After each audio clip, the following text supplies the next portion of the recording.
How to make a carousel post on Instagram. Let's get started. For that, first of all, simply open up Instagram application. So, Instagram carousel post allows you to share multiple photos and videos in one post. To create one, log into your account. Once logged in, tap on this plus button, then select post. Once you do that, tap on this gallery icon. Now, to select multiple photos and videos, simply tap on this two square icon right over here. And just like that, this allows you to pick several photos or videos for your carousel.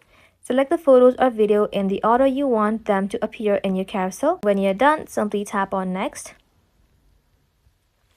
Just like that, you can simply apply filters to your photos or videos. Once that's done, tap on next again. Just like that, you can add a caption, location, and tags as usual when posting on Instagram. You can even add an audio if you want. After you're done, simply tap on share, and just like that, it will then be shared on your Instagram feed. This post will take a moment to upload. Once it's uploaded, you can refresh your feed to see the carousel. And that's it. Thank you all for watching. If this video was helpful, consider subscribing to our channel and liking this video.